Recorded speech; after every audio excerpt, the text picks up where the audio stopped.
Mulakan insyaallah. Bismillahirrahmanirrahim. Alhamdulillahirabbil alamin. Wa bihi nasta'in ala umurid dunya waddin. Salatu wassalamu ala asyrafil anbiya wal mursalin.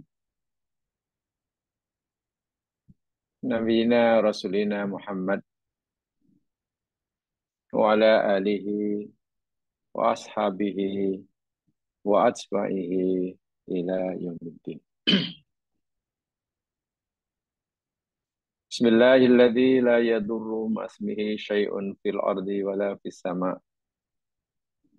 wa huwas samiul alim. Bismillahilladzi la yadurru ma'asmihi syai'un fil ardi wala fis sama' wa huwas samiul alim. Bismillahilladzi la yadurru ma'asmihi syai'un fil ardi wala fis sama' wa huwas samiul alim. Allahumma anta rabbi la ilaha illa anta. Allahumma anta rabbuna la ilaha illa anta. Khalaqtana wa nahnu ibaduk wa nahnu ala ahdika wa wa'dika mastata'na. Na'udzu bika min syarri ma sana'na. Nabu'u laka bi ni'matika 'alaina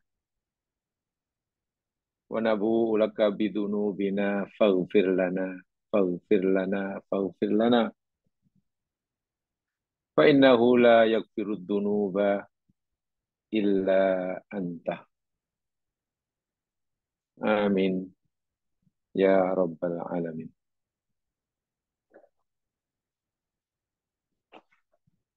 Mudah-mudahan Allah Subhanahu wa taala memberikan perlindungan pada kita, paling tidak khususnya perlindungan buat kita daripada segala perkara yang tidak baik sepanjang malam hari ini hingga besok pagi dengan berkat zikir tajud tahsin yang dibaca tadi. Bismillahirrahmanirrahim. Yang keduanya, jika sekiranya Allah telah menghendaki ajal kita telah tiba malam hari ini, sebelum menjelang esok pagi,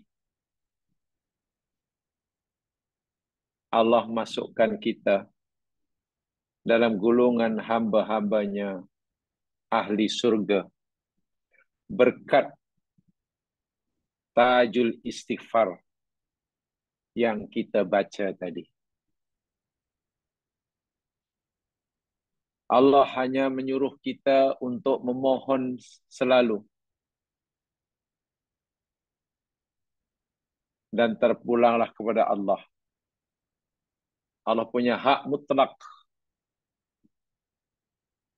untuk mengkabulkannya atau sebaliknya apa yang kita pohon tersebut. Tetapi kita tidak harus berprasangka buruk kepada Allah. Bahkan kita tidak harus bersikap tasaum, yakni bersikap pesimistik dalam kita berdoa memohon sesuatu kepada Allah Subhanahu wa taala. Karena Allah telah berjanji di dalam kitab sucinya kepada kita hambanya, ud'uni astajib lakum. Berdoalah kamu kepada aku. Mintalah kamu kepada aku, kata Allah. Niscaya aku akan kabulkan. Aku akan tunaikan permintaanmu tersebut. Dengan penuh yakin dan berbaik sangka, tanpa ada rasa putus asa, memohon kepada Allah Subhanahu Wa Taala, Allah pasti akan pilihkan buat kita yang terbaik buat kita menurut Allah Subhanahu Wa Taala.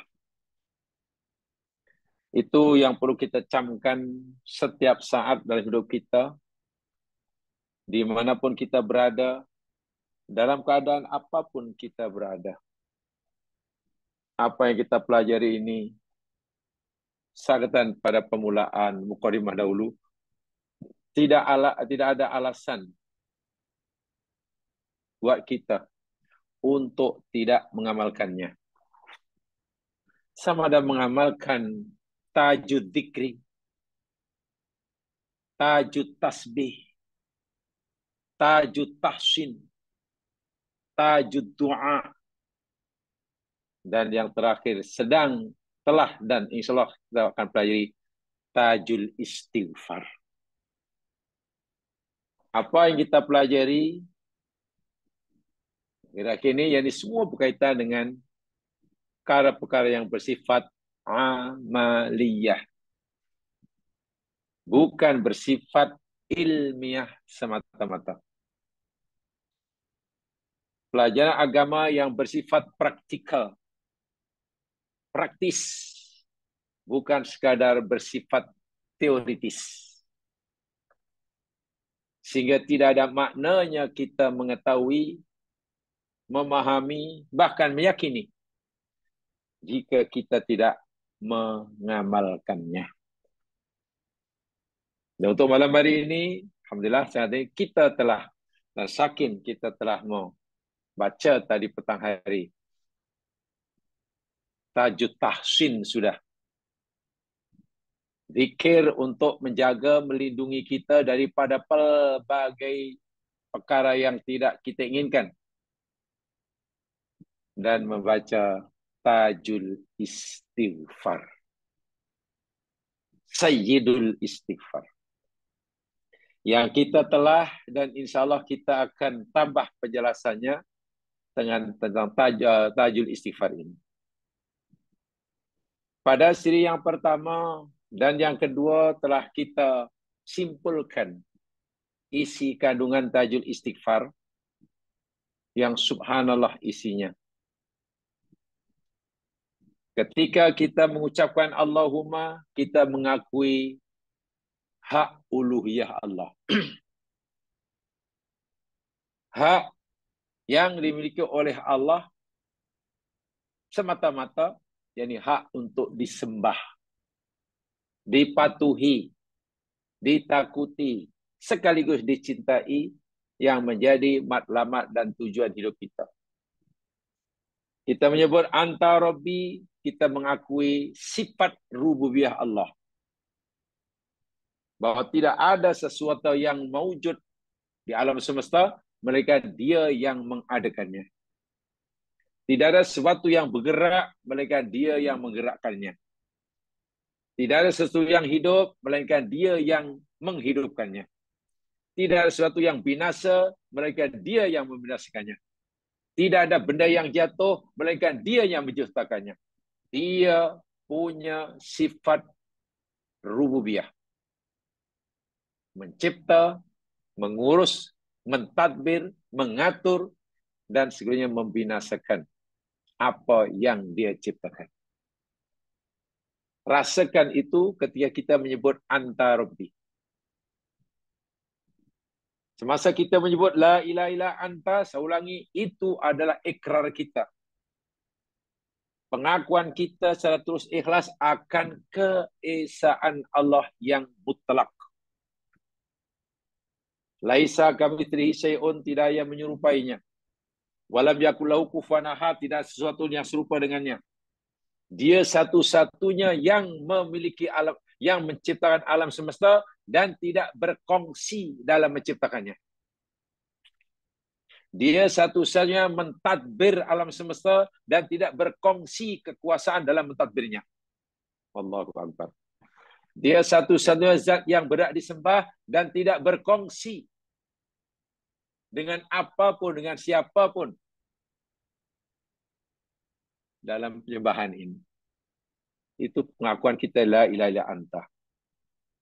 Kita sebut khalaqtani wa ana abduka, itu pengakuan kita secara sempurna. Secara totally kita mengakui bahwa Allah lah pencipta segala-galanya.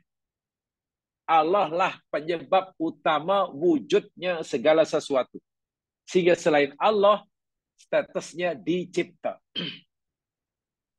Karena ia dicipta, maka ia dikuasai. Karena ia dikuasai, ia ada hamba abdi yang mesti patuh kepada apa yang dikehendaki oleh yang mencipta. Termasuk diri kita. Ana abduka. Aku ni hambamu, ya Allah. Bukan sainganmu. Aku hambamu, ya Allah. Bukan pekerjamu. Diri ini hamba sahayamu, ya Allah. Dan bukan partnermu. Allahu Akbar. Kita sebut wa ana ahdika wa ana ala ahdika wa ahdika mastata'tu. Itu ikrar kita bahwa kita akan tunduk patuh dengan kepatuhan yang sempurna. Kita berikrar akan menunaikan setiap janji. Janji Allah pada kita dan janji kita kepadanya. Bukan sekadar ucapan kita berjanji akan buat ini, akan buat itu, ia akan na'budu wa iyyaka nasta'in. Tapi kita berusaha bersungguh untuk menunaikan apa yang janji yang kita ucapkan pada Allah dan juga janji Allah kepada kita. Allahu Akbar. Dan ketika kita mengucapkan Abu ulaka binikmatika alayya, Allahu Akbar. Maknanya ketika kita mengucapkan a'udzubika min syarri ma sana'tu.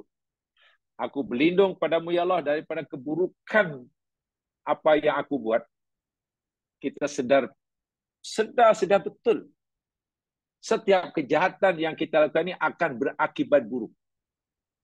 Dan akibat buruk itu tidak menimpa sesiapa, melainkan akan menimpa diri kita. Allah tidak rugi sedikit pun. Allah tidak terjejas sifat kemuliaannya sedikit pun. Walaupun kita jahat kepadanya. Dan Allah juga tidak beruntung. Allah tidak akan mendapatkan apa-apa manfaat. Kemuliaan Allah tidak bertambah. Sungguh pun kita patuh kepadanya. Kepatuhan kita kepadanya, derhakan kita kepadanya, untung ruginya kembali pada kita. Jadi bila kita terjun buat maksiat, kita mengaku. Bukan sekadar mengaku melakukan maksiat. Kita mengakui bahawa akibat buruk maksiat itu akan menimpa kita. Bukan menimpa Allah. Dan tentunya kita tidak mau tertimpa oleh akibat maksiat yang kita lakukan. Sebab itu kita berlindung pada Allah. A'udzubika. Ya Allah, aku berlindung kepadamu. Aku yakin, ya Allah, maksiatku ini akan mengakibatkan bencana menimpa aku. Sebab itu, ya Allah, lindungi aku, ya Allah. Daripada tertimpa keburukan akibat maksiat yang aku lakukan. Masya Allah. Kita menderhaka kepada Allah, lalu kita tahu akibat keadaan kita itu akan tertimpa musibah, kita minta tolong pada Allah. Ya Allah, lindungi aku daripada musibah yang akan menimpa aku akibat maksiatku kepadamu. Subhanallah. Subhanallah. Hebat. Sebab itu kita memohon mengakui wa abu ulaka binikmatika alayya. Kita baca Abu laka bi nikmati alayya, kita mengakui bahawa segala nikmat sekecil apapun yang kita ada, semuanya datang daripada Allah. Kita tidak menafikan nikmat Allah sedikit pun. Kita dapat kesenangan seperti ini bukan kerana kita pandai. Kita sihat walafiat ini bukan kerana kita rajin menjaga kesihatan. Bukan. Tapi semua itu yakni kerana nikmat Allah. Kita rajin berolahraga. Itu pun nikmat Allah. Sebab kalau Allah tak kendaki, jangankan kita lari-lari. Bengkokkan lutut pun jika bukan kerana kehendak Allah, kita tak boleh. Mengedipkan mata, buka mata, tutup mata, itu pun kalau bukan kerana Allah yang menghendaki, kita tak mampu.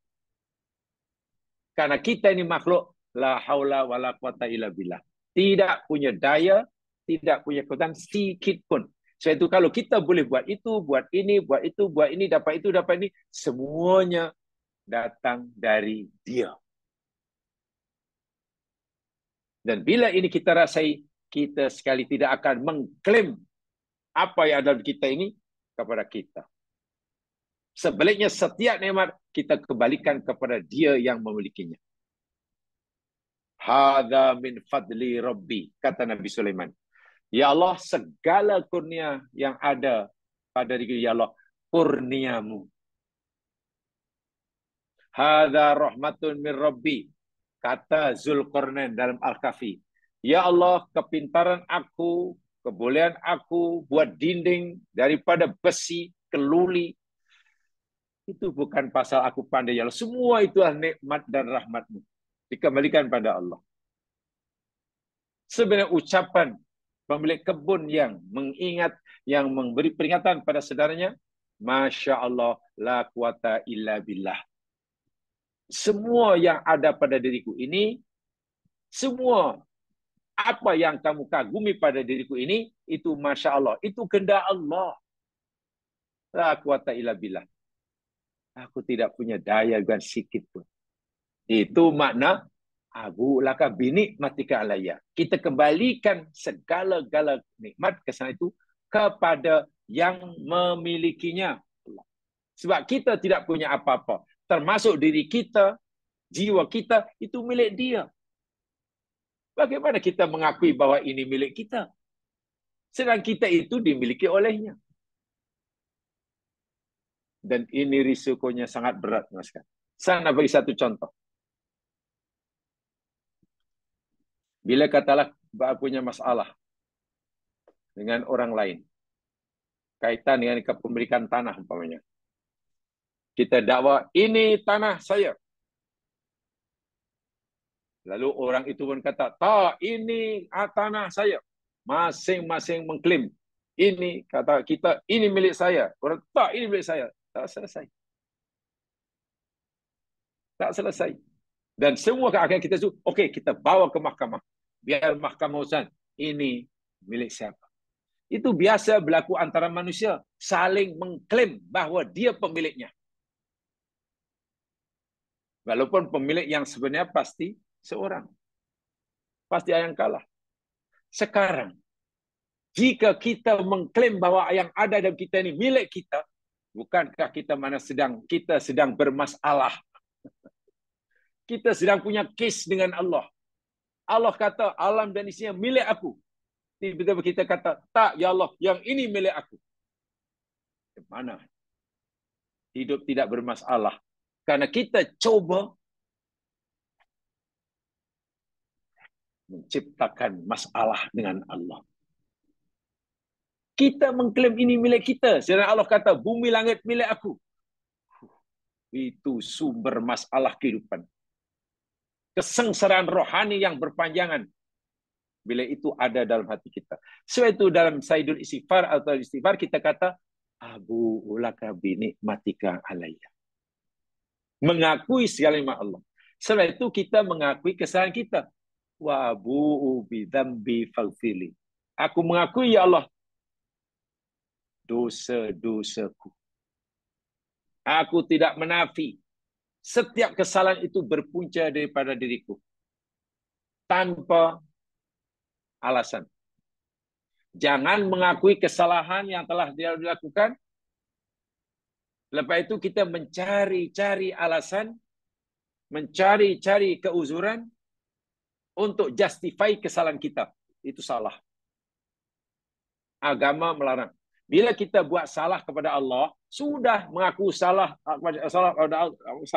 tanpa tapi-tapi. La tapi-ya. No tapi-tapi. Jangan, ya Allah, benar aku hamba buat salah, tapi cari alasan untuk justify kesalahan kita. Paling tidak untuk mengurangi rasa bersalah. Jangan. Atau untuk menafikan, menidakkan, menghilangkan rasa bersalah. Tanpa syarat. Abu ulaka bidambi. Barulah kita ampuni segala dosaku, ya Allah. Ampuni. Fa inna la yaghfiru dzunuba illa anta. Minggu lepas saya katakan, doa ini atau tajul istighfar ini adalah doa ibadah. Dan di dalamnya ada doa masalah. Yang kita minta dalam tajul istighfar hanya satu. Ampuni dosaku. Sebelum kita mohon pengampunan, kita puji Allah sebanyak-banyaknya. Itu doa ibadah. Lepas itu kita tutup dengan doa ibadah lagi. La yaghfiru dzunuba illa anta. Karena ya Allah, tak ada siapa yang boleh mengampunkan dosa melainkan Engkau. Sengaja saya ulangi itu yang untuk refresh semula agar benar-benarlah setiap kali kita baca doa ini kita dapat menghayati. Karena istighfar yang satu ini bukan sembarang istighfar.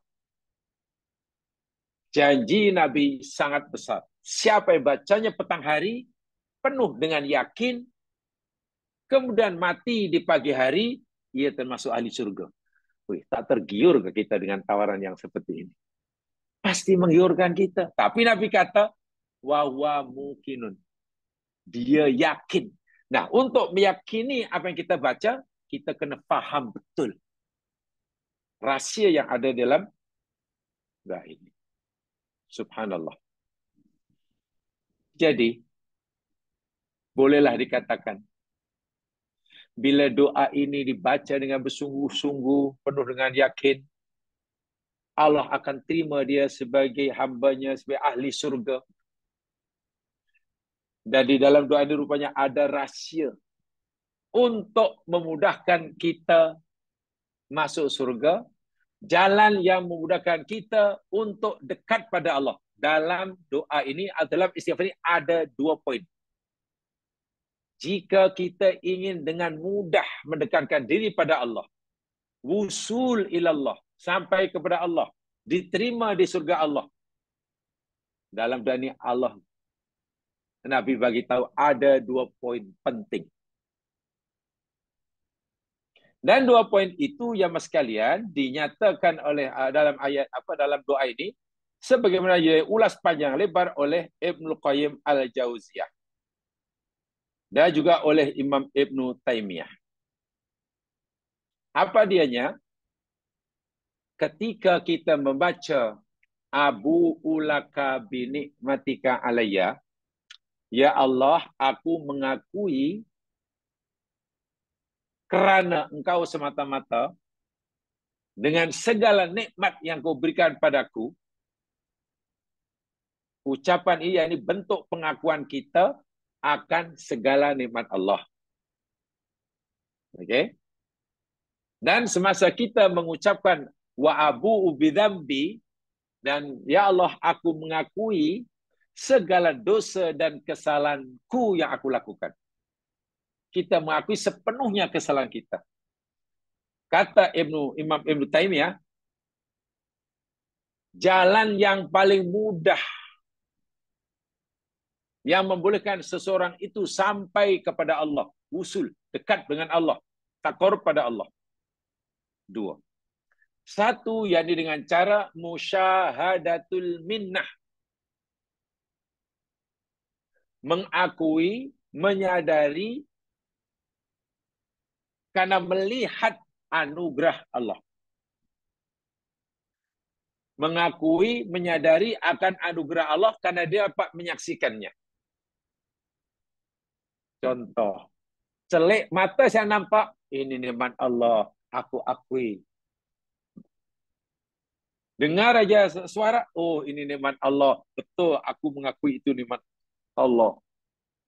Kita makan, oh ini nikmat Allah, kita akui itu nikmat Allah. Sehingga Allah bersabda, Nabi bersabda dalam hadis sahih, innallaha la yarda 'anil abdi ayyakula aklatan fayahmidullah. Sesungguhnya Allah sangat meridai hambanya apabila ia makan kemudian memuji Allah. Alhamdulillah.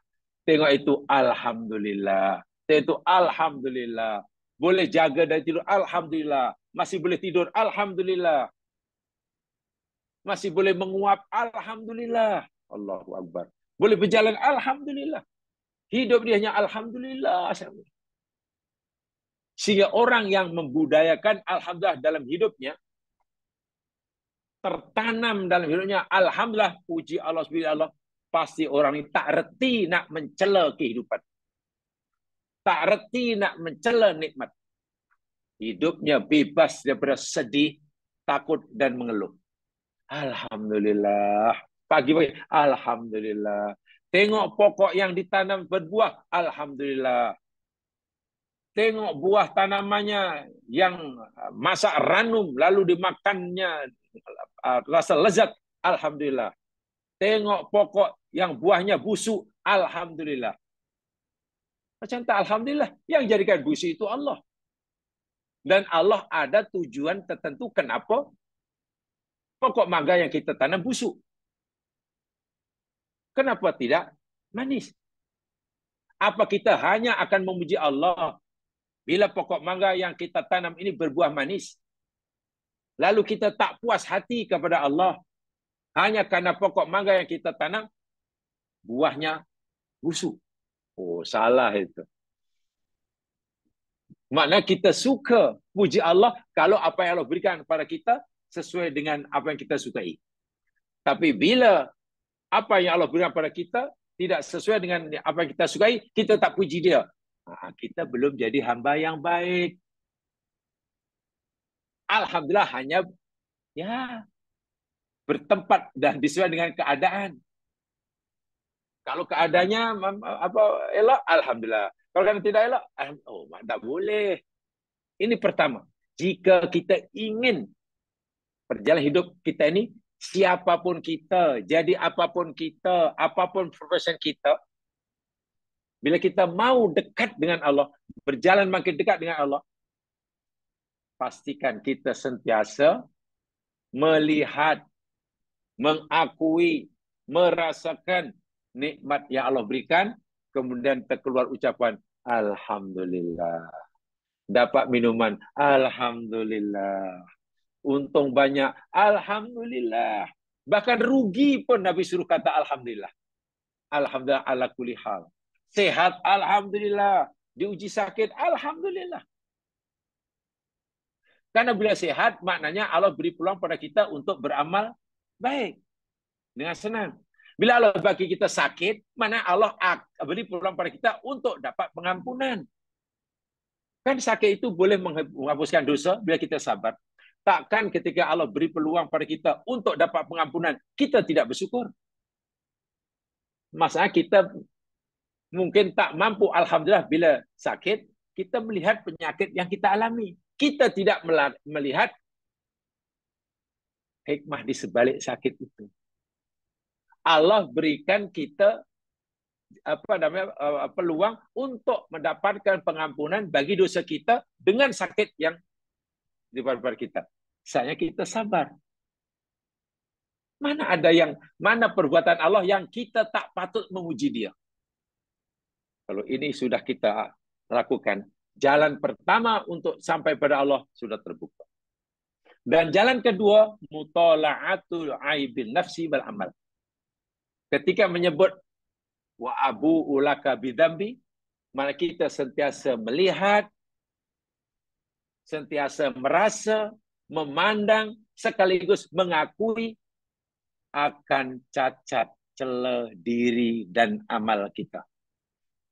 Selalu melihat diri penuh dengan cacat celah. Selalu melihat diri amalnya belum sempurna. Setiap kali kita nampak amal kita ni belum sempurna, diri kita ni belum baik-baik amat, belum baik-baik sangat terhadap Allah, istighfar pasti akan panjang. Nampak aja celah, astagfirullahaladzim, astagfirullahaladzim, astagfirullahaladzim. Nampak saja nikmat Allah, alhamdulillah. Hanya itu saja. Budayakan alhamdulillah karena kita dapat melihat segala anugerahnya. Budayakan istighfar karena kita sering melihat cacat celah kita. Dengan mengakui akan segala nikmatnya, timbul rasa cinta yang sempurna kepada Allah. Dan dengan melihat, mengakui segala kesalahan, timbul rasa tunduk, patuh, sebagai hamba abdi kepada Allah Subhanahu wa ta'ala. Jadi kedua-duanya itu adalah cara Allah yang Allah tetapkan buat hambanya agar dia sampai kepada Allah. Apapun, mau senang ke mau susah, ketika dapat nikmat pun sebenarnya Allah sedang menarik kita. Cepat-cepatlah dekat dengan aku. Kan aku bagi kamu kesenangan, kesehatan. Bila dengan kesenangan dan kesehatan kita tidak mampu bersyukur, tidak mampu alhamdulillah, agar kita dekat dengan Allah, nanti Allah akan tukar. Bagaimana supaya manusia ini dekat dengan Allah? Ditariknya kesenangan, ditukar jadi kesusahan. Dicabutnya kesehatan, ditukar dengan rasa sakit. Mungkin dengan rasa sakit itu akan lebih cepat dekat dengan Allah. Kalau sakit, nanti istighfarnya pasti lebih sering daripada semasa sehat. Ingatannya pada Allah semasa sakit pasti lebih banyak daripada ingatnya pada Allah semasa sehat.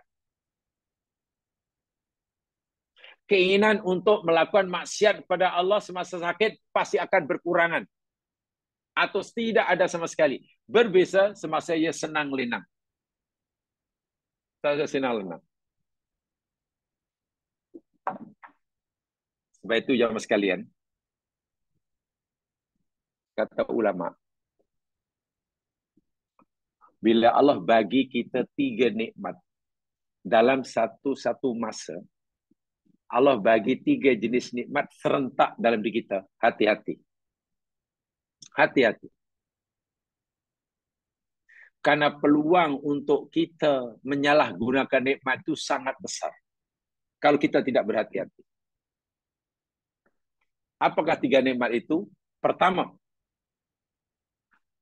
nikmat kesehatan. Sehat walafiat. Kedua apa? Nikmat harta benda. Kemewahan hidup. Ketiga, nikmat waktu. Kesempatan. Peluang. Jika 3 ini ada dalam diri seseorang, pada waktu yang sama lah, peluang untuk menyalahgunakan nikmat itu sangat besar. Kalau orang itu tidak betul-betul ingat Allah SWT. Coba, bila orang sehat, kesehatan ada, kekayaan wang ringgit ada, masa ada, boleh buat macam-macam. Boleh buat macam-macam. Tapi coba katalah, sehat, ya saya sehat. Wang ringgit ada. Kesempatan peluang, ini saya tak ada. Masa saya susah lah. Saya tak ada masa langsung lah. Saya tak ada masa langsung. Tak jadilah. Pasti tidak mampu memenuhi kehendaknya. Karena masa tak ada. Ada orang, masa ada. Masa ada banyak. Sehat? Ya, alhamdulillah saya masih sehat. Masalahnya, wang ringgit tak ada. Terhalang juga. Terhalang juga. Masa ada. Wang ringgit ada. Tapi masanya saya tak sihat. Ya duduk aja lah jawabnya. Itu hati-hati kalau dalam satu masa tiga-tiga ini ada dalam diri kita. Itu ujian yang paling berat. Karena saat itu kita paling susah sekali melawan kehendak hawa nafsu. Nak buat boleh, peluang ada, kesempatan ada, kemampuan ada, mungkin ada. Itu hati-hati jika ada. Bukan mana bila orang ada tiga nikmat dalam satu masa itu pasti jahat, tidak. Saya kata tadi, ruang, peluang untuk buat jahat itu sangat terbuka. Bisikan setan untuk menggoda kita itu terbuka. Tapi kalau hilang satu saja, salah setan pun pening nak goda kita. Cepatlah kenapa aku tak apa tengok orang lain enjoy sana je. Iyalah saya pun ingin enjoy juga. Masa sebenarnya ada banyak, masa saya tak ada uang. Duduk tak jadi. Saya sebenarnya ada, duit ada. Masa pun ada. Masanya kesihatan saya tidak menginginkan. Tidak mengizinkan. Nah, orang yang Allah beri tiga nikmat ini dalam satu masa, tetapi dia dengan tiga nikmat itu tidak makin dekat hidupnya dengan Allah, sebenarnya makin jauh, dia tidak memanfaatkan tiga nikmat itu sebagai kenderaan yang boleh mengantarkannya dekat dengan Allah, tapi jauh hidupnya daripada Allah, lebih banyak mengikuti kehendak hawa nafsu, apa yang akan berlaku? Allah akan tarik nikmat itu. Allah akan cabut. Dan Allah akan ganti dengan ujian. Daripada sehat jadi sakit. Daripada diberi nikmat yang banyak, ya menjadi hilang nikmat. Jadi susah. Tujuannya apa? Kan tujuan setiap kita ini untuk ingat Allah, dekat pada Allah. Boleh jadi dengan ditariknya nikmat itu, dia akan lebih mudah dekat dengan Allah. Mungkin istighfarnya jadi panjang, tasbihnya makin mantap, banyak keinginan nafsu yang tak mampu dilakukan, ya lebih banyak duduk di rumah, lebih banyak zikir, lebih banyak memikirkan kesalahannya. Sebab itulah Ibnu Athaillah As-Sakandari pernah berkata begini. Malam yabbil 'alallahi bimulatafatil ihsan qida ilaihi bisalasilil imtihan. Malam yabbil 'alallahi bimulatafatil ihsan qida ilaihi bisalasilil imtihan. Terjemahannya, sesiapa sahaja yang tidak mendekatkan dirinya kepada Allah dengan halusnya kebaikan yang Allah berikan kepadanya. Allah sangat baik kepada orang itu. Diberinya sehat berpanjangan, diberinya kekayaan tak putus-putus, diberinya masa sentiasa ada. Senang lenang, semua hajat Allah kabulkan. Semua permintaan Allah berikan. Tapi dengan itu dia tidak dekat dengan Allah. Apa yang berlaku? Qida ilaihi bisalasil imtihan. Maka Allah akan ikat orang itu. Ditarik semula nikmat-nikmat tersebut, lalu Allah ganti dengan salasilil imtihan. Rantai silih berganti ujian. Rantai ujian itu mana silih berganti, ujian satu, ujian dua, terus. Ujian pertama belum hilang, sudah datang lagi musibah. Musibah belum datang. Musibah datang menimpa berganti-ganti. Apakah tujuannya nak orang itu susah? Tidak. Tujuannya satu. Bahasa mudahnya, wahai hambaku, yang aku minta daripada kamu ni hanya satu saja. Firru ilallah, firru ilallah. Larilah kamu mendekat diri pada aku, kata Allah. Wasjud waqtarib. Sujudlah kamu pada aku dan dekatkan dirimu kepada aku.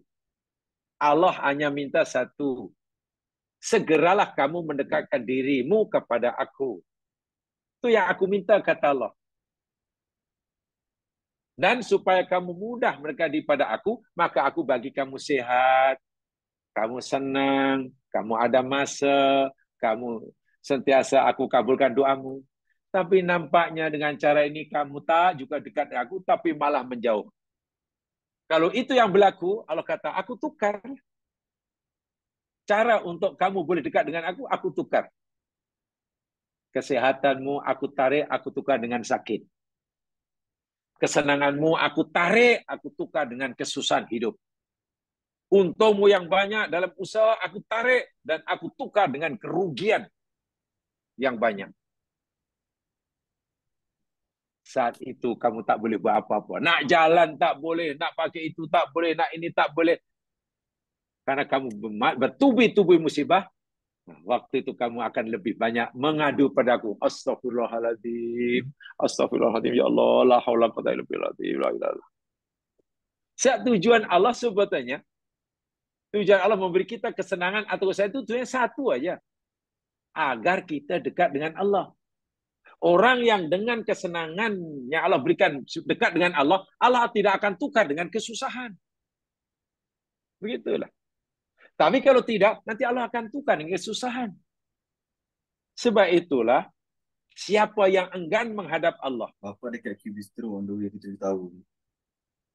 Siapa yang enggan dekat dengan Allah. Menghadap Allah. Dengan kehalusan kurnianya. Dengan kurnianya yang tidak sedikit ini. Maka Allah akan heret dia. Aku akan tarik dia. Dengan rantai ujian yang silih berganti.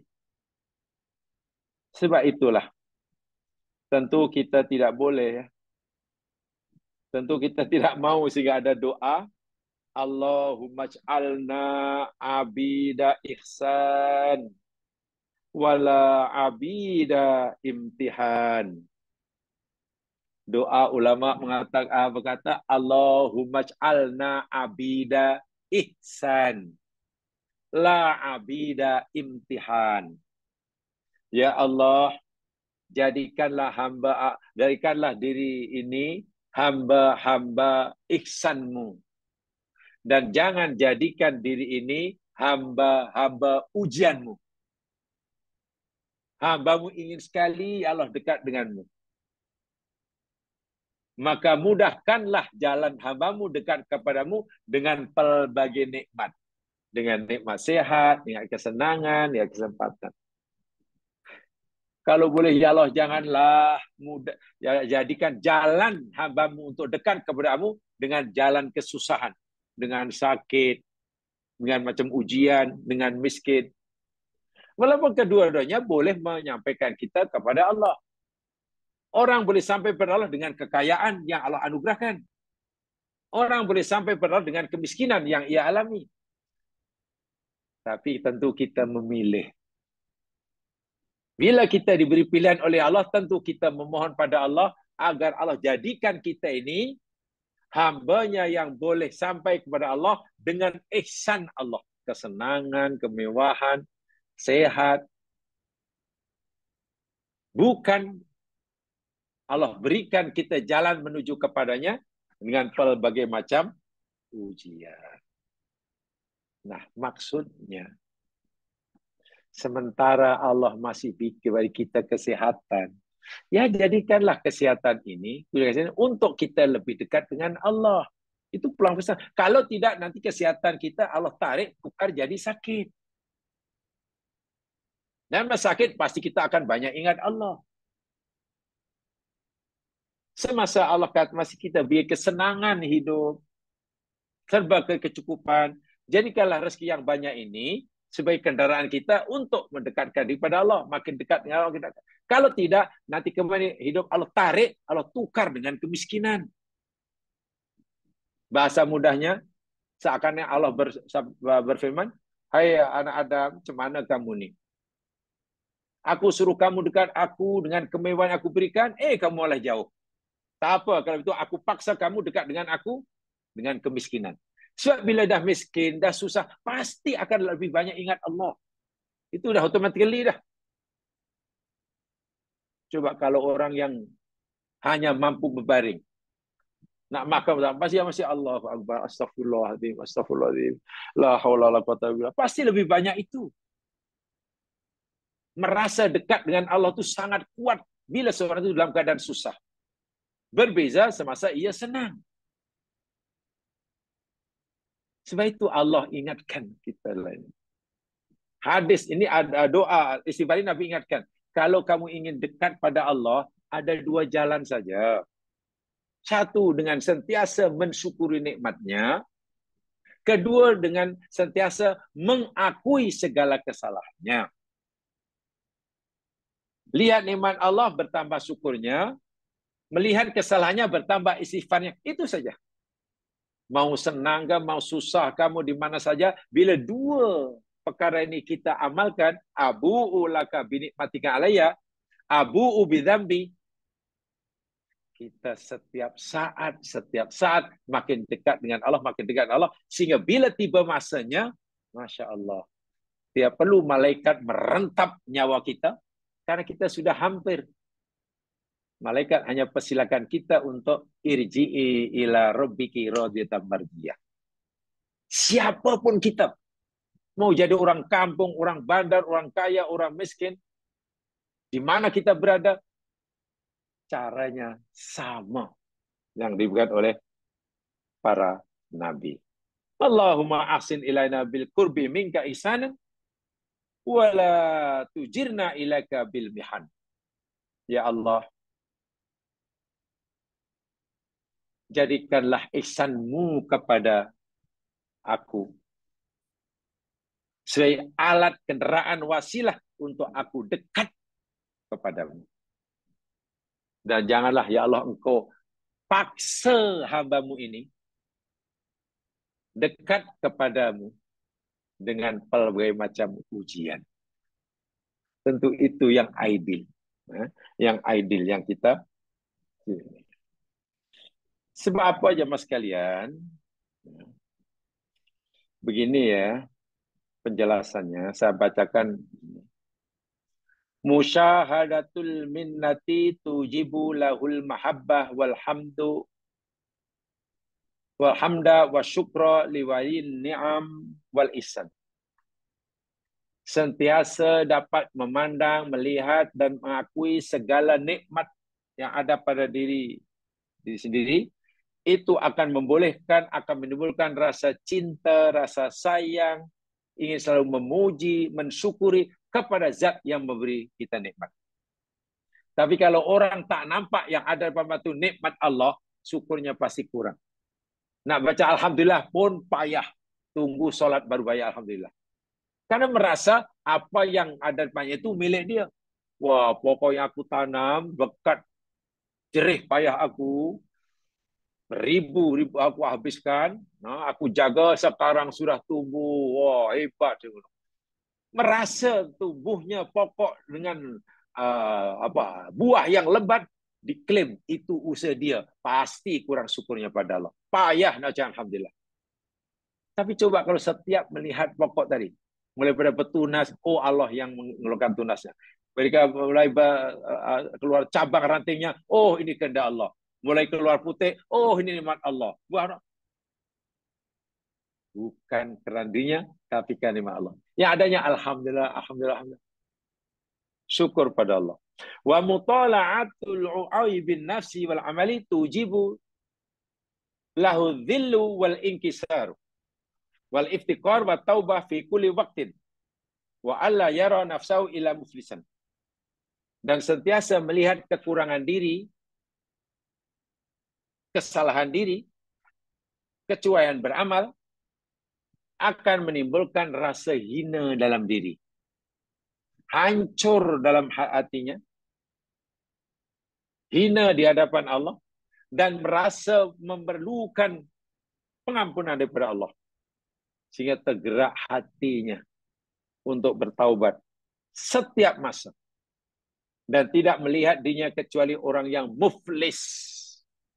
Orang yang sedar dirinya muflis, ya pasti keinginan untuk minta tolong, pelindungan kepada Allah ini sangat besar. Wa aqrabu babin dakhala minhul abdu 'ala Allah taala wal iflas. Fala yara li nafsihi halan wala muqaman wala sababan yata'allaqu bihi wala wasilatan minhu yang menuju ilaiha. Dan jalan yang paling dekat untuk membolehkan seseorang itu, jalan yang paling dekat untuk membolehkan seorang itu sampai kepada Allah, yakni mesti merasa dirinya muflis. Merasa dirinya tidak punya apa-apa.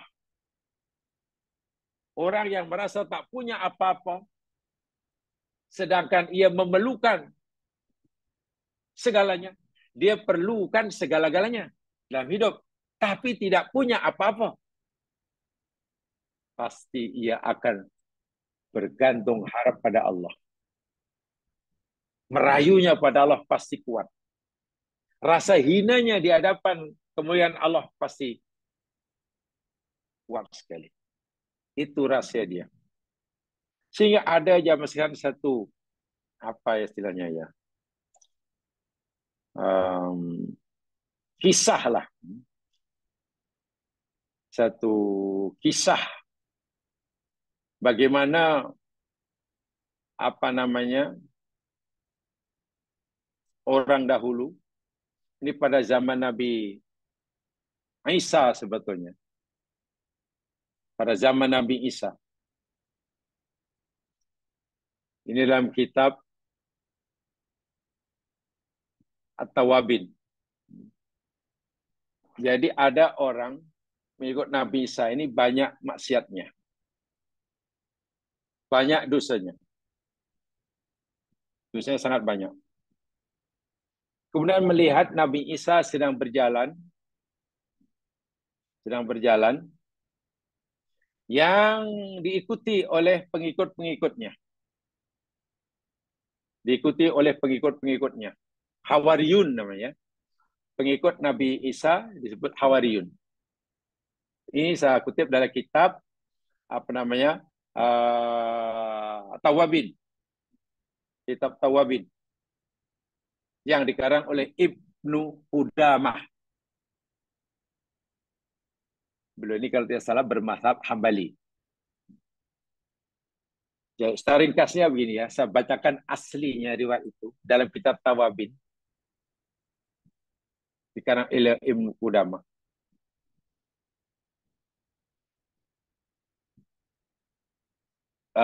Sanadnya bersama tak boleh saya bacakan atau sebentar selalu saja. Ibnu Qudamah kata, aku dapat berita ini daripada Abu Fatah Muhammad bin Abdul Baqi. Daripada Ahmad bin Ahmad Al-Haddad. Kemudian Ahmad bin Abdullah bin Ishaq. Dan Muhammad bin Hayyan. Ahmad bin Husain. Ahmad bin Ibrahim. Muhammad bin Yazid. Wahib bin Wad. Balawna ana Isa suatu hari. Nabi Isa alaihissalam. Marra. Huwa wa rajulun min Bani Israel. Min hawarihi bilisin fi qal'atin. Nabi Isa diikuti oleh pengikutnya yang setia namanya Hawariyun. Sahabat Nabi Isa disebut Hawariyun. Kalau pengikut Nabi namanya sahabat. Jalan gitu. Melalui seorang lelaki di tepi jalan itu. Ada seorang lelaki di tepi jalan. Dan lelaki ini rupa-rupanya yakni pencuri. Profesi dia yakni mencuri. Dia punya profesi mencuri. Melihat Nabi Isa yang tawadhu, pengikutnya yang setia, timbul penyesalan. Ya Allah, ya Tuhanku. Bertuahnya lah itu pengikut Nabi Isa. Orangnya baik-baik belaka. Hatinya suci. Dosa tak ada. Kalau ada pun pasti ampun. Aku ini pencuri. Dosa banyak. Dia mengakui dosanya sangat banyak. Lalu timbul penyesalan. Ingin sekali berada dekat dengan Nabi Isa. Tapi apa boleh buat? Dia masih berprofesi pencuri. Dia tahu dosanya sangat banyak. Falamma ra'ahal lissu. Tatkala pencuri melihat rombongan Nabi Isa bersama pengikutnya yang suci ini. Alqallahu fi qalbi taubah. Allah campakkan dalam hati si pencuri ini keinginan untuk bertaubat. Ia mengaku banyak dosa dan ingin sekali menjadi pengikut setia Nabi Isa, sentiasa duduk dekat dengan Nabi Isa, tapi belum mungkin. Kemungkinan masih tak ada, karena masih berdosa. Lalu ingin sekali untuk bertaubat. Ingin pencen awal jadi pencuri. Gitu rasanya, pencen awal. Kemudian faqala li nafsihi, lalu dia berkata pada diri sendiri. Bercakap dalam diri sendiri, dia kata begini. Hadza Isa bin Maryam alaihi salam. Ruhullahi wa kalimatuh. Ini adalah Isa ibnu Maryam. Ini adalah Ruhullah. Ini adalah kalam Allah. Dan hadza hawari. Dan ini mereka ini adalah pengikut-pengikut setianya. Murid-murid setia Isa, orang-orang yang suci. Ya, bahasa kita ini wali-wali Allah belakang ini. Pengikut Nabi sallallahu alaihi ini waliullah ni. Wa man anta ya saqi. Ni ada percakapan dalam dirinya ni. Hai si pencuri. Hai awak si orang celaka. Siapa awak cuba nak mengikut nak misal ni siapa? Awak tak layak langsung. Awak ni pencuri. Diri awak kotor. Pengikut Isa itu semuanya kekasih-kasih Allah. Jiwanya sudah suci. Bila awak, kenapa awak tergerak hati nak ikut Isa ni? Siapa awak ni? Itu diri sendiri cakap padanya. Iya, ya aku ni banyak dosa. Ingin ikut, tapi layak ke aku? Dalam dirinya ada pertempuran. Seperti itu. Kemudian, Lisun Bani Israel. Qata'it tariq wa hatul amwal wa safaqta. Hai pencuri. Kalau Bani Israel, sudah banyak dosa kamu karena kamu suka merompak orang di jalan. Kamu rampas harta orang dengan paksa. Bahkan kamu pernah membunuh pemilik harta yang tidak menyerahkan hartanya ketika kamu nak merampasnya. Wah, diingat tuh. Dosa-dosa yang pernah dilakukan itu diingat. Iyalah, saya pernah merompak, saya pernah bunuh orang, karena pernah pukul orang, karena orang itu degil tak melakukan. Menyadari, melihat dosa yang sangat besar dan banyak, apa yang berlaku? Tuma habato ilaihima. Tiba-tiba dia tumbang jemaah sekalian. Ya, bukan karena ada orang yang menolaknya. Tiba-tiba terduduk. Begitulah kekuatan penyesalan dalam hati itu. Dia tak mampu lagi berdiri, terduduk. Ta'iban nadiman ala ma kana minhu. Ingin sekalilah mendapatkan pengampunan daripada Allah atas segala dosanya. Ini contoh orang yang mengakui dosanya, melihat dosanya, menyadari dosanya, dan ingin bertaubat. A'udzubika abu'laka bidambi itu. Falamma lahiqahuma qala nafsi turidu atam syamahama. Nah, selepas dia sedar, boleh terjaga, boleh beri semula, hati kecilnya, suara imannya, suara penyesalannya berkata padanya, hai pencuri, kamu masih berniat, punya keinginan untuk menyertai, mengikuti Isa? Untuk duduk dekat dengan Isa bin Maryam? Lasta lidzalika bi ahli. MC Khalfa, kamu tak layak. Kamu tak layak mengikut rombongan Isa.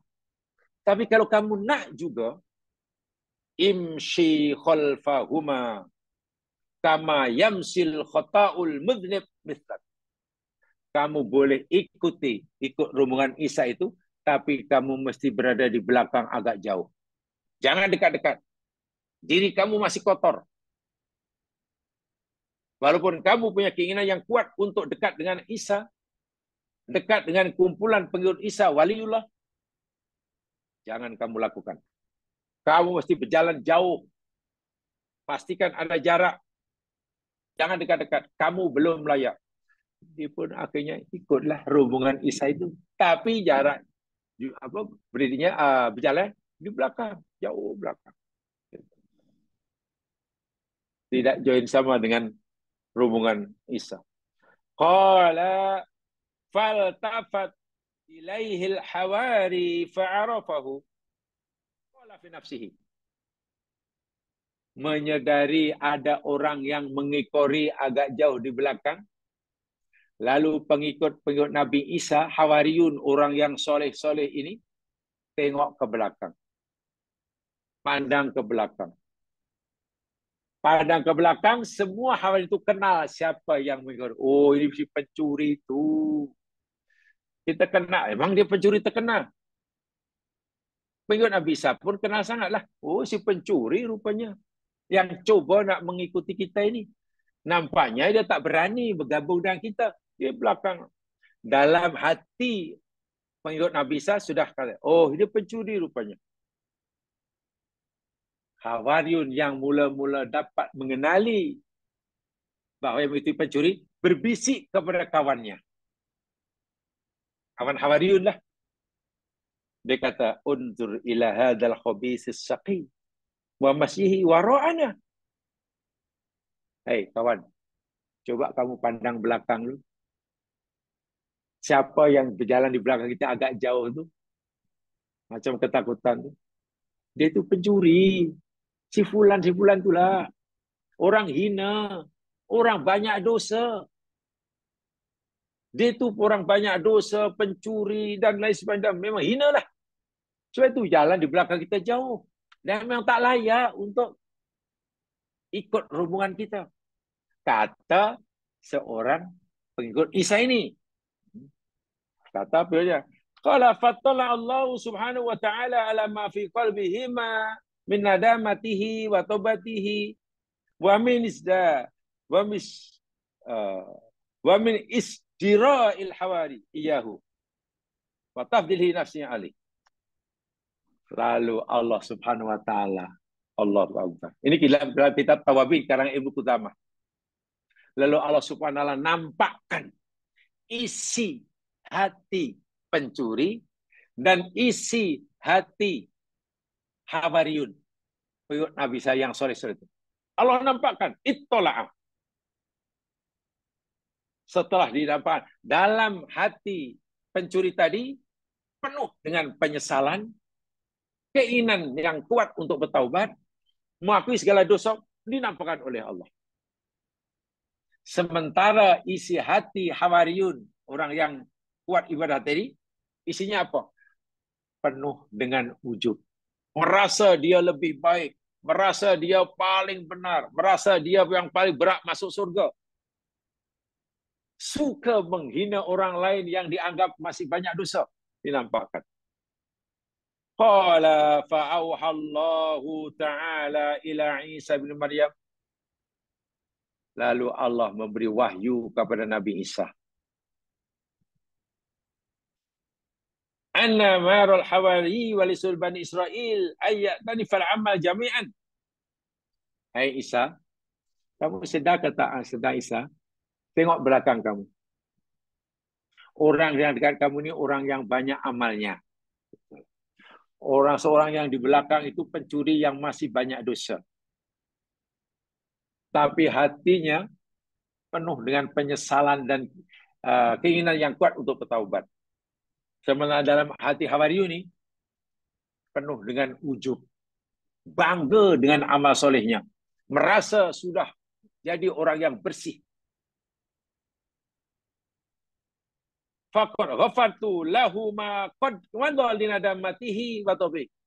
Hai Isa, kata Allah, ketahuilah oleh kamu, aku, kata Allah, telah ampunkan dosa pencuri itu.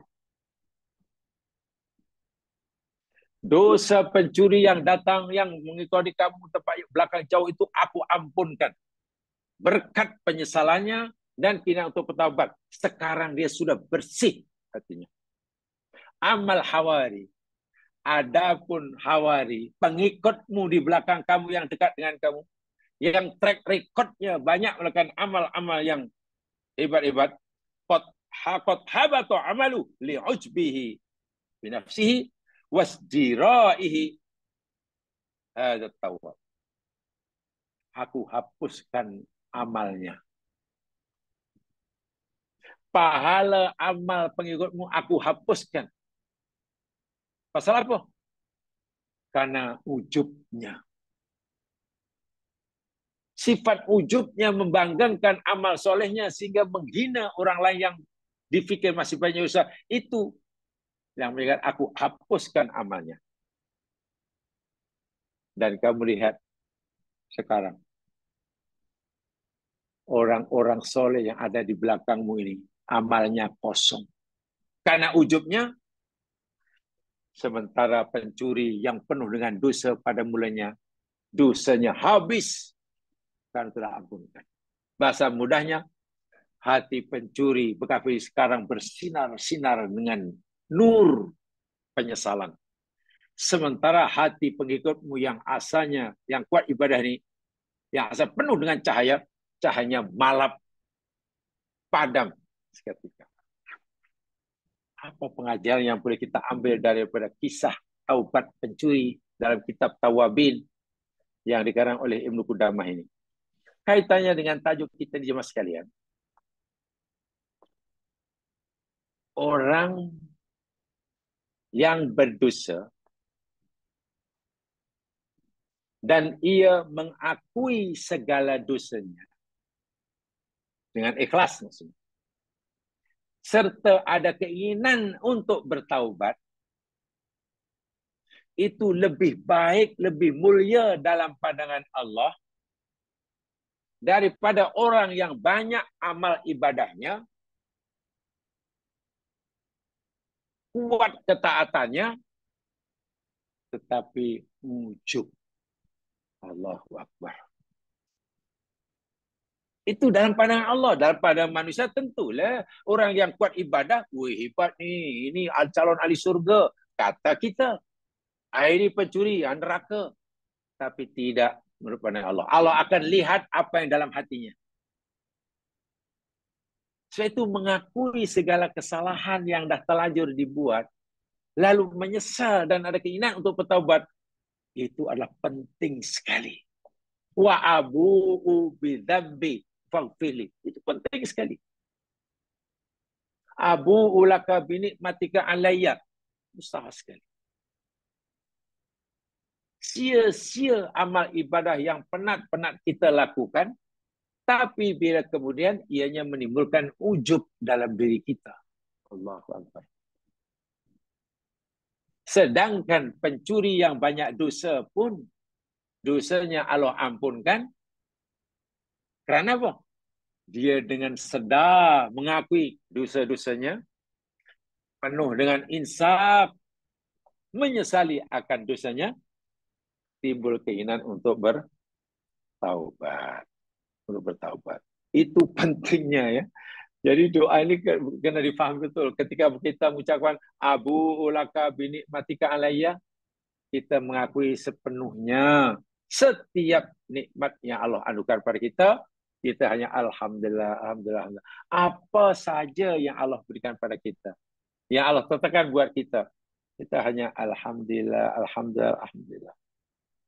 Bila terlanjur buat dosa tanpa banyak alasan, terus kita mengakui dosa kita dan kita mohon ampun kepada Allah Subhanahu wa taala.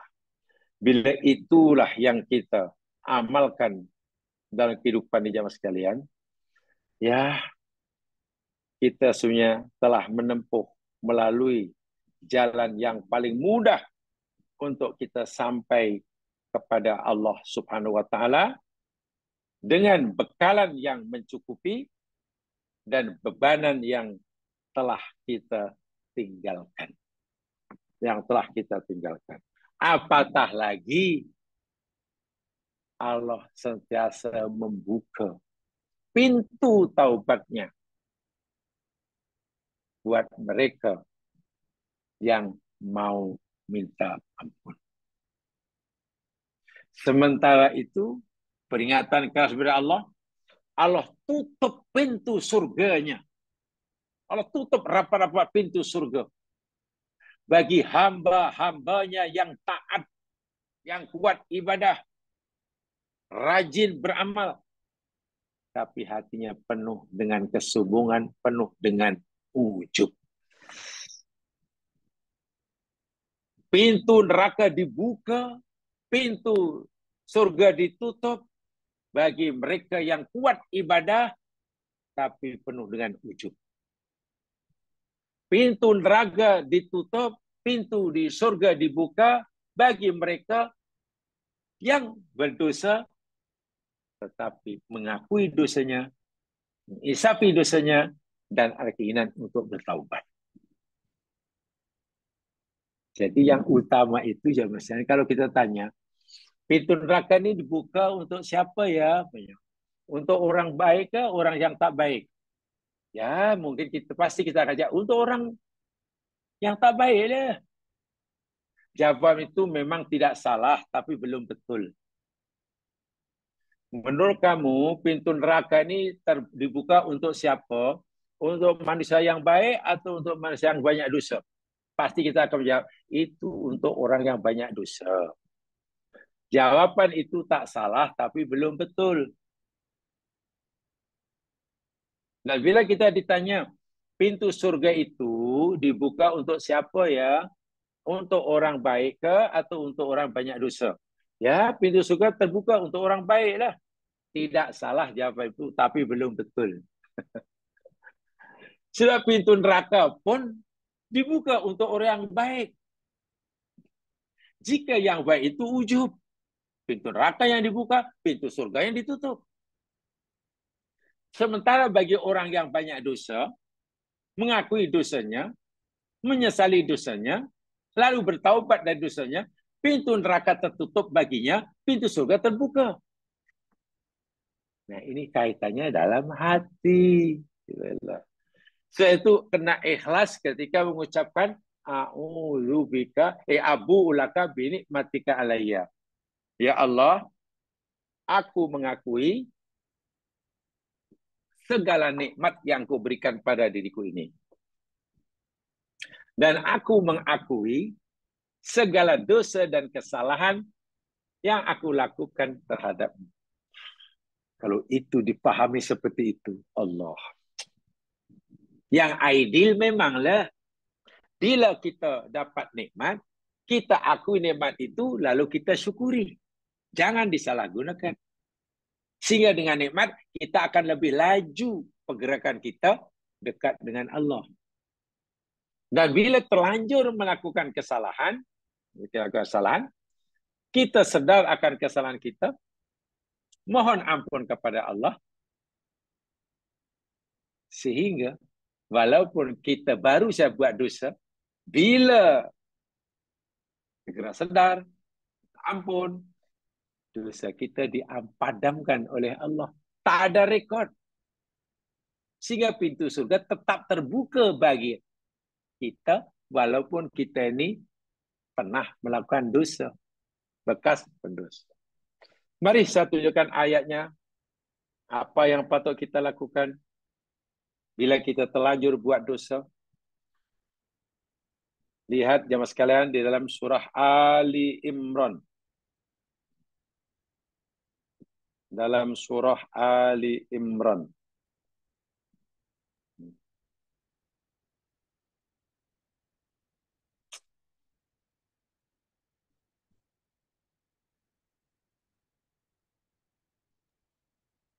Ayat yang ke-135.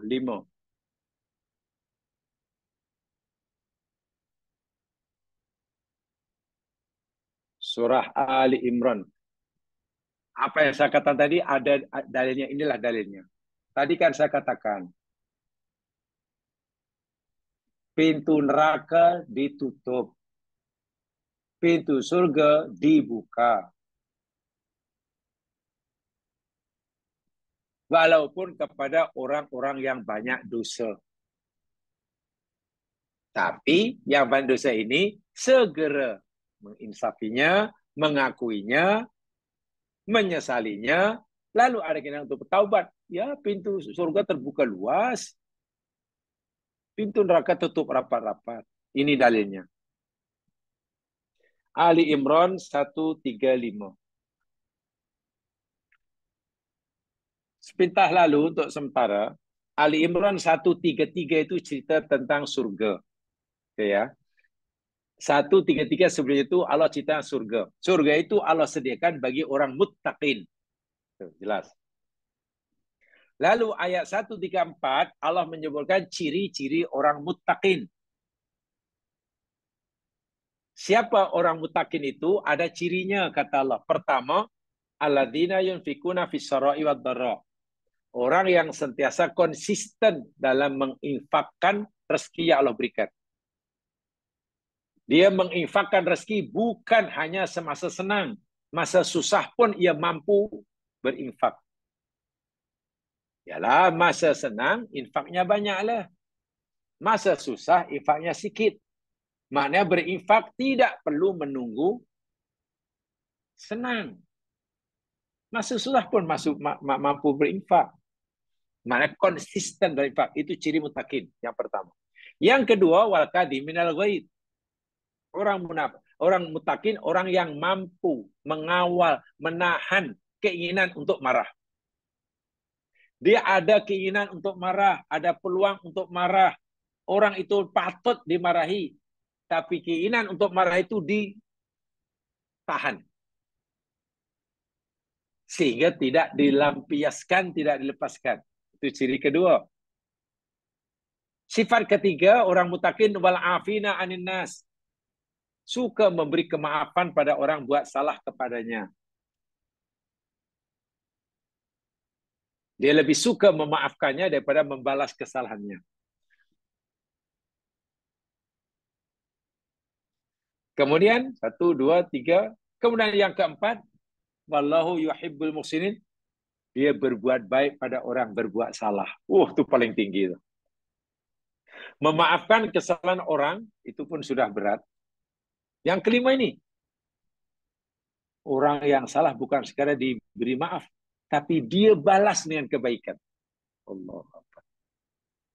Ibaratnya, air tuba dibalas dengan air susu.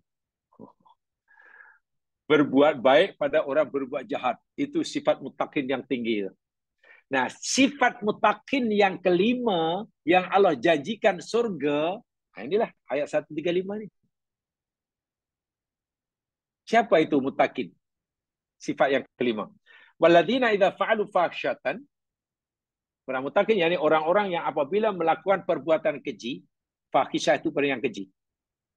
Au zalamu anfusahum, atau mereka telah menzalimi diri mereka. Maknanya orang-orang yang telah terlanjur buat dosa besar. Dosa bukan dosa kecil ya, ini dosa besar nih. Fahisyah itu dosa besar. Seseorang masih dikategorikan, dianggap sebagai orang muttaqin, layak masuk surga. Cirinya kata Allah, bila orang-orang ini terlanjur melakukan dosa besar, fahisyah. Dia tidak menunggu masa lama, dia tidak berpikir lama, terus zakarullah. Dia terus segera ingat Allah. Ingat kebesaran Allah, ingat betapa kecilnya diri ini. Ingat maha suci Allah, Allah maha suci, lalu sedar diri ini sangat kotor. Tengok. Ingat Allah itu sangat mulia, yakin merasa dirinya sangat hina. Itu zakarullah. Telanjur buat dosa itu, ada rasa begitu. Rasa hina di hadapan Allah yang maha mulia. Rasa kecil di hadapan Allah yang maha besar. Rasa jahat di hadapan Allah yang maha baik kepadanya. Perasaan itu ada dalam hati. Ini bukan melalui mulut. Hatinya rasa hancur. Ya, seperti mana hancurnya hati pencuri yang pengikut Nabi Isa tadi lah. Hai, hancurnya aku. Ya Allah, ini sekali tak layak. Nak ikuti Nabi Isa pun tak layak. Hancur. Itu pengakuan terhadap dosanya, penyesalan terhadap dosanya, lalu apa yang dilakukan? Fastaghfaru lidunubihim. Fa itu maknanya lalu, bukan maka. Lalu mereka mohon ampun bagi dosa-dosa. Makna tidak menunggu masa. Tak perlu minggu depan, tunggu malam Jumaat lah, nanti taubat. Minggu bulan depan, tak ada. Taubat satu amal ibadah yang tidak boleh tangguh-tangguh. Saat itu terlanjur buat dosa, saat itu hendaklah segera sedar, saat itu hendaklah terus bertaubat. Paling tidak taubat dengan mulut dahulu, dengan hati. Hati sudah menyesal, mulut kata astagfirullahaladzim, lalu terus diperbaiki. Itu fastaghfiru. Lalu. Fa mana lalu, bukan maka. Karena taubat ibadah yang tidak boleh ditangguh-tangguhkan. Mereka lakukan itu karena tahu wa may yaghfiru dzunuba illa Allah. Karena tidak ada sesiapa yang boleh mengampunkan dosa kecuali Allah. Aku dosa pada Allah, minta ampunnya pada Allah lah. Dosa yang dilakukan itu kepada Allah, minta ampunnya pada Allah tanpa melalui perantaran siapa-siapa. Ini kadang-kadang dosa pada Allah, tapi minta ampun, minta ampunnya pada manusia. Apa ke benda? Dosanya apa? Dosanya yakni tidak berpuasa bulan Ramadan, siang hari makan. Walau dipotong kepada apalah, saya minta maaf kepada orang Islam di daerah Shah Alam ini, saya minta maaf orang Islam. Kata, awak bukan dosa pada orang Islam lah, awak dosa dengan Allah. Apa dia fikir telah minta maaf kepada orang Islam yang ada di kampungnya, Allah ampunkan? Tidak. Dosanya terus kepada Allah. Itu dosa pada Allah. Tak solat, dosanya pada Allah. Ini minta ampun pada manusia. Karena yang boleh mengampunkan dosa pada Allah hanya Allah. Syarat berikutnya, orang pendosa tadi, walam yusirru ala ma fa'alu wa hum ya'lamun. Mereka tidak berterusan, tidak terus-menerus melakukan dosa atas apa yang mereka lakukan, sedangkan mereka telah mengetahuinya. Allahu Akbar. Setelah mereka tahu itu dosa, mereka tidak mengulangi kali kedua, ketiga, berhenti satu. Yang nak saya sampaikan, orang yang Allah sebutkan dalam ayat 135, sebenarnya asalnya orang baik ke tak baik? Ini orang tak baik karena ia melakukan maksiat dosa besar. Kan orang tak baik. Pelaku maksiat dosa besar, fahisah, itu orang tak baiklah menurut syariat, hukum syarak. Tapi apakah hanya karena dia telah terlanjur buat maksiat dosa besar, lalu pintu neraka tertutup baginya? Terbuka baginya? Pintu surga tertutup baginya? Tidak. Allah tetap membuka pintu surga bagi pelaku maksiat yang maksiat besar sekalipun. Allah tetap akan tutup pintu neraka bagi pelaku maksiat sebesar apapun dengan syarat. Begitu terlanjur melakukan maksiat, segera ingat Allah. Menyadari Allah Maha Suci dan mengakui bahwa dia Maha Kotor.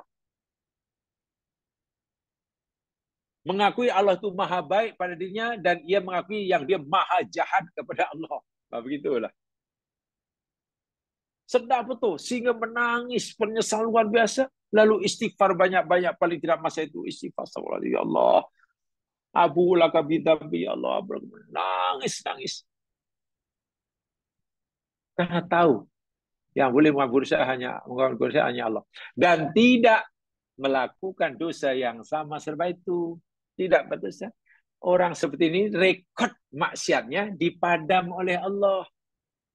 Pintu surga terbuka luas-luas. Title muttaqin yang melekat pada dirinya tidak terjejas. Tengok. Jadi hatta hamba Allah yang telah mencapai makom dan level muttaqin.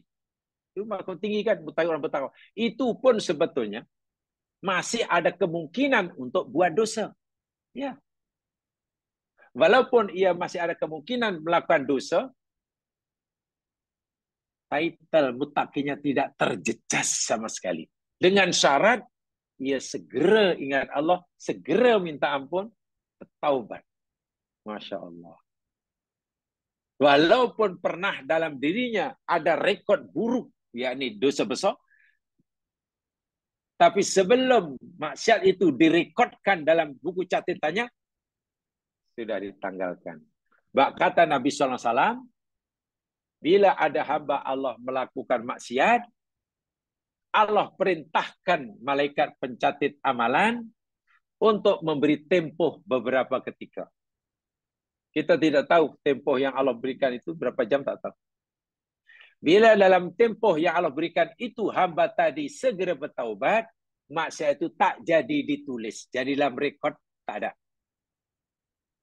Bila dalam tempoh yang diperuntukkan itu hamba tadi tidak bertaubat, maka kejatuhan akan direkodkan sebagai satu kesalahan.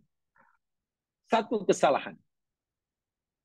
Jadi orang-orang mutakin yang Allah sebutkan dalam satu kalimat ini, orang yang pernah terlanjur buat maksiat, dosa besar, sebelum maksiat itu direkodkan oleh malaikat pencatat amalan, dia sudah bertaubat. Jadi malaikat tak jadi merekodkannya. Sehingga rekod itu tidak ada. Sama sekali tidak ada. Bukan sekadar dipadam, memang tak ada. Belum sempat ditulis, sudah dipadamkan. Tengok, begitulah murahnya Allah Subhanahu wa taala. Sebab itu tadi saya katakan, orang yang berdosa dan mengakui dosanya, menyesali dosanya, ada keinginan untuk bertaubat, itu lebih mulia di sisi Allah daripada Allah daripada orang yang banyak ibadah tapi hatinya penuh dengan ujub. Sebagaimana peristiwa dialami oleh pencuri pada zaman Nabi Isa dan Hawariyun pengikut Nabi Isa. Hawariyun banyak amalnya, tapi amalnya dipadamkan oleh Allah karena sifat ujubnya. Pencuri yang banyak dosa dihapuskan dosanya oleh Allah karena penyesalan dan taubatnya. Setelah itu mengakui dosa, mengakui Allah itu mustahak. Dalam Sayyidul Istighfar kita diajar Abu ubi dzambi faghfirli, Abu ubi dzambi, ya Allah aku mengakui segala dosa. Itu syarat utama. Tanpa syarat, ya, mengakui segala dosa itu tanpa alasan. Ya Allah aku dosa, ya Allah mengakui 100%. Jangan tapi tak ada tapi. Lalu memohon pengampunan pada Allah dengan bersungguh-sungguh. Jamaah sekalian, ini tambahan penjelasan saya tentang tajul istighfar. Karena daripada 7 mahkota ini, inilah yang saya pikir sangat-sangat penting bagi kehidupan kita, agar benar-benar hidup kita ini fid dunya hasanah, fil akhirati hasanah. Walaupun saya tak kata, dan kita tak boleh kata, hanya dengan bermodalkan Sayyidul Istighfar kita masuk surga, tentu tidak begitulah. Kita boleh kata, hanya dengan bermodalkan Tajul Istighfar, kita akan masuk surga. Tak, bukan begitu maksudnya. Nabi memberitahu kita bahwa Sayyidul Istighfar adalah salah satu cara, bukan satu-satunya, salah satu cara yang paling mudah dan paling berkesan untuk membolehkan kita disenaraikan, dikategorikan, dimasukkan oleh Allah dalam golongan ahli surga. Gitu. Jadi satu amal ibadah yang tidaklah berat, mudah, ringan, tetapi fadilatnya, Masya Allah, luar biasa. Mudah-mudahan penjelasan kita yang sengaja saya lebihkan khas untuk Tajul Istighfar, 7 mahkota, dan ini apa namanya, mahkota yang keempat lah. Atau yang kelima ini, mudah-mudahanlah menambahkan pengetahuan kita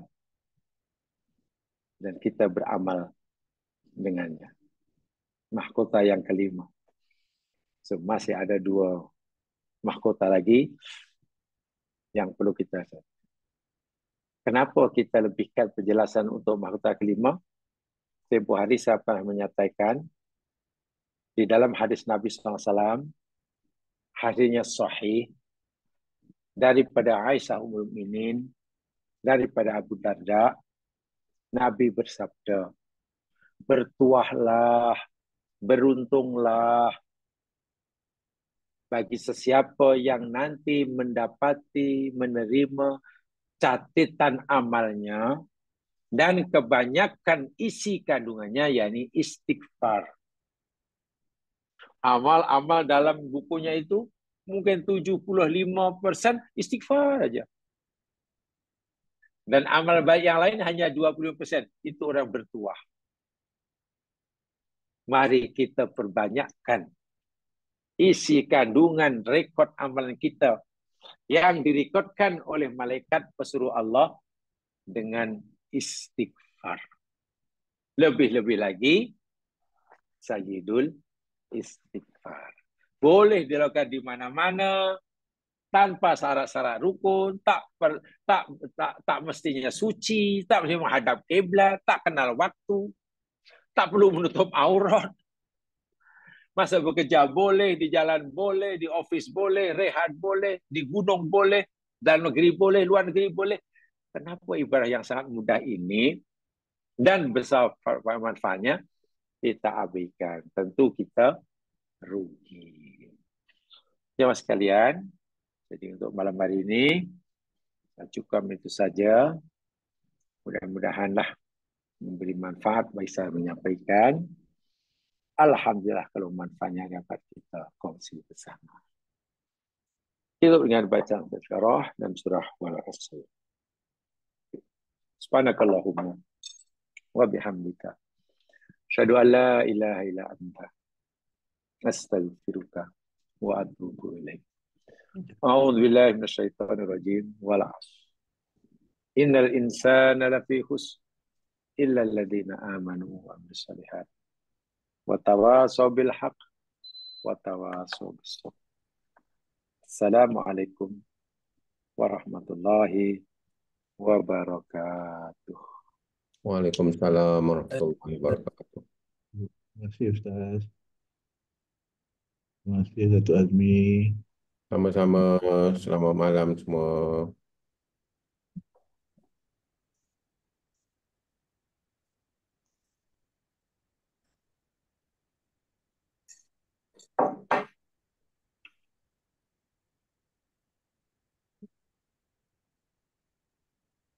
Assalamualaikum.